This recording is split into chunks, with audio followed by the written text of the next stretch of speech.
Chapter 12, Part 3, Instrument Trays. As with procedure trays, each instrument tray should have a detailed count sheet available during instrument assembly. Technicians should never try to assemble an instrument tray from memory, as the contents change or items could easily be forgotten. Technicians should avoid counting total tray contents as a method of assembling instrument trays. For example, counting a total of 100 instruments instead of verifying each type of instrument needed. Each instrument should be identified, inspected, and verified against the count sheet and placed properly in the tray. Standardization of the instrument arrangement within each tray is important. Instrument trays should look the same, regardless of which technician assembled them. This saves time and reduces stress for the user. The order or arrangement in the tray should be determined by the CS manager and user department personnel. It is important to note that CS technicians must place the required number of instruments in the tray. Placing too few or too many will disrupt the instrument count and may delay a surgical procedure while the needed instruments are located. Instrument substitution should not occur unless approved by the user department. If packaging an incomplete instrument tray is unavoidable, the user should be notified and the tray should be clearly marked to indicate what is missing. See Figure 1225 as an example. Instruments of the same type should be arranged together to facilitate their location during an emergency. Hinged instruments may be grouped together on racks, tray pins, or stringers to ensure the instruments with locks are maintained in an open position.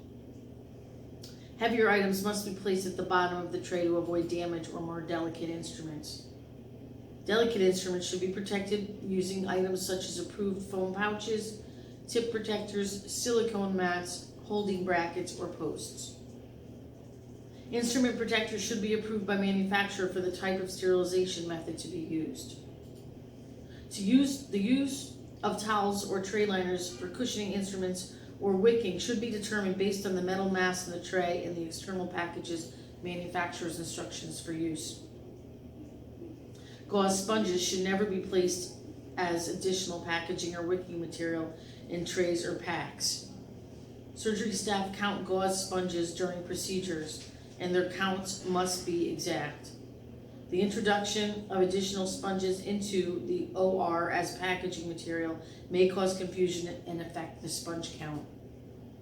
There may be sterilant penetration or weight distribution concerns that prevent the perfect tray arrangement requested by the user department. CS managers should inform user personnel about sterilization limitations. The ultimate goal must always be to create a tray that can be successfully sterilized. Powered surgical instruments. Manufacturer's instructions should always be followed when preparing powered surgical instruments for sterilization. This includes the use of the correct disassembly and lubrication procedures. Trigger handles should be placed in the safety position, and power switches should be turned off before placing the instruments in the tray. Powered surgical instruments often use a sterilization container supplied by the manufacturer. See Figure 1226. Extended or special sterilization conditions may be required, and details about these procedures should be supplied by the instrument's manufacturer. After items are inspected, disassembled if necessary, and placed in the container according to the manufacturer's instructions, the tray is ready to be packaged for sterilization. Specialty instruments. Specialty instruments such as laparoscopic instruments, robotics, endoscopes, cameras, and others are of special concern for CS technicians. Manufacturer instruction for use must be carefully followed to ensure that proper disassembly, assembly, and sterilization procedures are completed. Many of these specialty instruments are contained in specialty containers to prevent damage during handling. Single instruments. The term single instrument is used to describe instruments that are to be packaged alone, and it can also refer to like instruments packaged together. For example, a single Mayo scissors or a package of 6 Kelly clamps. These instruments should be assembled according to the department's established protocols for size and number of instruments. Surgical supplies. Numerous non-instrument surgical supplies such as cotton balls and dressings may be required by users. Most of these items are available as commercially sterilized products, and it is often more cost-effective to purchase them pre-sterilized. If the facility chooses to process them internally, however, these and similar items should be wrapped individually or in usable quantities based on the product's manufacturer's instructions for use and the user's need. These items should not be sterilized without the manufacturer's instruction for use on file within the department. Due to the linting factor, most surgical supplies should not be sterilized inside trays or packs. Quality assurance measures, internal chemical indicators. Part of the assembly process for every pack includes a quality assurance test designed to measure sterilant penetration. Incorrect placement of a pack contents, incorrect packaging methods, or incorrect loading can impede the sterilization process by creating air pockets or barriers that can prevent the sterilant from penetrating the pack and making direct contact with the items inside. Internal chemical indicators, or CIs, are designed to identify those issues before a pack is used. Note, sterilization process monitoring methods are covered in detail in Chapter 17. Definition. Chemical indicators. Devices used to monitor the presence or attainment of one or more of the parameters required for satisfactory sterilization process. A chemical indicator is a small disposable test that helps the user verify that the pack contents were exposed to sterilant. See Figure 12.27. When exposed to the specific sterilant, they are designed to detect their color changes, providing a visual indication of the presence of sterilization in the pack. When the pack is opened at point of use, it is checked by the user. Users will not use a pack that has failed internal CI. They will also not use a pack that does not contain a CI. When used properly, the CI becomes a very important early warning sign that something may be wrong with some aspect of the sterilization process. CI should be placed inside each pack in the area considered least accessible by the sterilant being used. That may or may not be in the center of the pack's content. In some cases, multiple CIs may need to be used if there are multiple areas that continue to pose a challenge for sterilization penetration. Multiple level trays should have a CI placed in the most difficult area for the sterilant penetration on each level of the tray.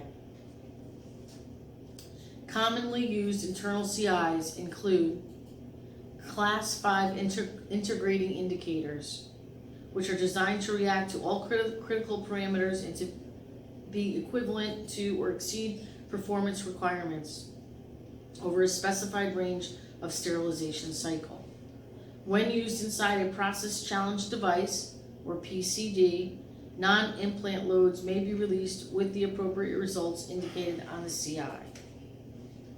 Class 6 emulating indicators, also called verification indicators or cycle-specific indicators, and they are designed to react to all critical parameters of sterilization cycle. Class 6 indicators are designed to be run within one specific cycle.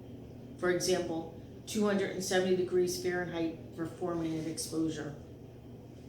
This is the only cycle this specific indicator may be used. If a 275 degree Fahrenheit 3-minute exposure cycle is to be run, an emulator specifically made for that cycle must be used. Note, it is important to use the appropriate indicator for the intended method of sterilization and cycle. Definition. Process challenge device, or PCD. Object that simulates a predetermined set of conditions when used to test sterilization agents.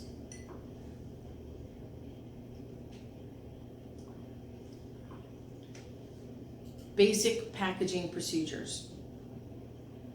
Once items have been cleaned, inspected, and assembled, they are ready to be sterilized. In order to maintain their sterility, items must be packaged before they are sterilized. That packaging helps maintain an integrity or sterility of the sterile items until they are opened and used. The following sections discuss packaging selection and application. Overview of the sterile packaging process. CS technicians must select the appropriate packaging material and apply it correctly to create a pack that can be sterilized successfully and maintain sterility until it is opened. One can draw some comparisons between food packaging and sterile packaging. Both types of packaging must protect items and keep them from becoming contaminated before they are used. Both can be compromised in a way that affects the package's contents and makes them unsafe for use. Sterile packaging is designed with tamper-evident seals, so users can tell if the package has been opened. See Figure 1228 for examples. Many food products use these tamper-evident seals on their packaging for the same reason. There are several packaging options for food products and sterile items, and not all types of packaging are appropriate for all items in process. For example, soup could not be packaged in aluminum foil, carried to work, and heated in the microwave oven. Sterile items packaging must also consider the sterilization process that will be used. CS technicians must be familiar with the various packaging materials available for sterilization, and they must be able to select the packaging which is most appropriate for the item to be packaged and the sterilization process to be used. CS technicians must also be able to apply the selected packaging in a manner that facilitates the sterilization process and protects the package contents during the storage and handling that follows sterilization. Definition: tamper-evident seals. Sealing methods for sterile packaging that allow users to determine if the packaging has been opened. Tamper-evident seals allow users to determine if packages have been opened or contaminated, and helps users identify packages that are not safe for patient use. Objectives of the packaging process. There are three primary objectives for any sterilization packaging system. It must be: 1. Allow penetration of the chosen sterilant and be compatible with any other requirements of the specific sterilization process, such as drying. 2. Maintain the sterility of the package contents until the package is open. And 3. Create a package that can be opened aseptically without contaminating the contents by the user. Packaging systems must also have a sealing method that is tamper-evident, be non-toxic, such as no latex, non-linting, be easy to use, and be cost-effective. The FDA classifies sterilization packaging as a Class 2 medical device, a device that presents a potential for risk. The consequences of using a non-sterile item during a surgical procedure can be life-threatening. In addition to selecting and applying the appropriate packaging material, CS technicians must also be able to construct packages that allow the sterilization process to be successful and protect the package contents from contamination. Selecting the appropriate packaging material. The first step in the packaging process is to select the appropriate type of packaging material and method. Different types of packaging are needed for alternative sterilization methods and styles of packaging, and may vary based on the package contents. CS technicians must make good packaging choices. Since there is no single packaging material for all situations, CS technicians must select the material that is best suited for the sterilization process to be used. Only materials specifically designed for sterilization packaging and approved by the FDA are acceptable. In addition, there are other specific concerns based on the sterilization method that will be used.